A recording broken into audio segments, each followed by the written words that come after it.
আচ্ছা, ম্যাট্রিক্সে আজকে যেটা পড়ব সেটা হচ্ছে ঊর্ধ্বত্রিভুজ ম্যাট্রিক্স বা আপার ট্রায়াঙ্গুলার ম্যাট্রিক্স। কোনো স্কোয়ার ম্যাট্রিক্স বা বর্গ ম্যাট্রিক্সে কর্ণ বরাবর পদ শূন্য নয় এবং কর্ণকে দুটো ত্রিভুজাকৃতির অংশে বিভক্ত করে নিম্নাংশের পদগুলি যদি শূন্য হয় তাকে বলা হচ্ছে ঊর্ধ্বত্রিভুজ ম্যাট্রিক্স বা আপার ট্রায়াঙ্গুলার ম্যাট্রিক্স। স্কোয়ার ম্যাট্রিক্স মানে হচ্ছে বর্গ ম্যাট্রিক্স মানে কি, যতগুলো রো থাকবে ততগুলো কলাম। যেমন এখানে 3টে রো আছে, 3টে কলাম, তাহলে এটা হচ্ছে একটা স্কোয়ার ম্যাট্রিক্স। কর্ণ বরাবর পদ শূন্য নয়, মানে কর্ণের এলিমেন্টগুলো হচ্ছে শূন্য হবে না, কোনো এলিমেন্টই শূন্য হবে না। তাহলে কর্ণের এলিমেন্ট আছে এখানে 1, 4, 6। এবার এই কর্ণটা নিচের পদগুলো, কর্ণটা এই ম্যাট্রিক্সকে দুটো ত্রিভুজ অংশে বিভক্ত করেছে। তাহলে উপরের অংশটা একটা ত্রিভুজ, নিচের অংশটা হচ্ছে আর একটা ত্রিভুজ। এবার নিচের পদগুলো হচ্ছে শূন্য, নিম্নাংশের পদগুলো শূন্য হবে, ঊর্ধ্বাংশেরগুলো নয়। তাহলে এই রকম ম্যাট্রিক্সকে বলা হচ্ছে ঊর্ধ্বত্রিভুজ ম্যাট্রিক্স বা আপার ট্রায়াঙ্গুলার ম্যাট্রিক্স।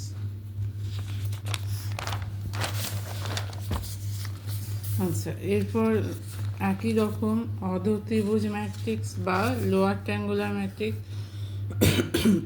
এখানেও একটা বর্গ ম্যাট্রিক্স নিতে হবে। বর্গ ম্যাট্রিক্সের কর্ণ বরাবর পদগুলো শূন্য নয়, উপরটা শূন্য নিচেটা শূন্য নয়, তাকে বলা হচ্ছে লোয়ার ট্রায়াঙ্গুলার ম্যাট্রিক্স। তাহলে এখানে দেখা যাচ্ছে এটা স্কোয়ার ম্যাট্রিক্স, যতগুলো রো ততগুলো কলাম এবং কর্ণের এলিমেন্টগুলো শূন্য নয়। এবার এই কর্ণটা দুটো ত্রিভুজে বিভক্ত করেছে, উপরের অংশ নিচের অংশ। উপরের অংশের এলিমেন্টগুলো হচ্ছে শূন্য, নিচের অংশের এলিমেন্টগুলো শূন্য নয়, তাহলে এটাকে বলা হচ্ছে লোয়ার ট্রায়াঙ্গুলার ম্যাট্রিক্স।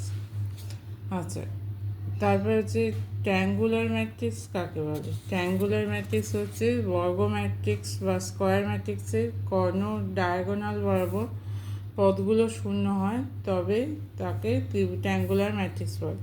মানে কোনো স্কোয়ার ম্যাট্রিক্সে যদি কর্ণ বরাবর এলিমেন্টগুলো শূন্য হয়ে যায় সবগুলো, তাহলে তাকে বলা হচ্ছে ট্রায়াঙ্গুলার ম্যাট্রিক্স।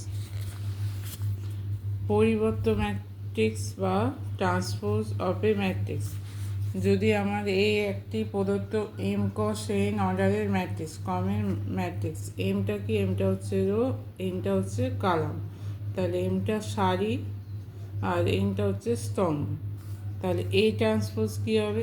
এই ট্রান্সপোজ হবে এন কস এম অর্ডারের একটা ম্যাট্রিক্স, যেটা এই যে রোটা কালামে চলে যাবে এই ট্রান্সপোজে, মানে এ যে যত সংখ্যক রো সেটা হয়ে যাবে এ ট্রান্সপোজে কালাম, আর এ যত সংখ্যক কালাম সেটা হয়ে যাবে এই ট্রান্সপোজের রো।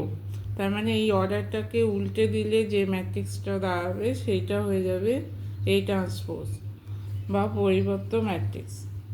তাহলে এ রো সমান হচ্ছে এই ট্রান্সপোজের কালাম, এর কালাম এ ম্যাট্রিক্সের কালাম সমান হচ্ছে এই ট্রান্সপোজের রো। যেমন একটা এক্সাম্পল দেওয়া আছে, এ হচ্ছে একটা এখানে 4×3 ম্যাট্রিক্স। 4 মানে হচ্ছে 4টে রো, 1, 2, 3, 4, 4টে রো আছে, 3 হচ্ছে 3টে কালাম আছে। এবার এটাকে যদি আমি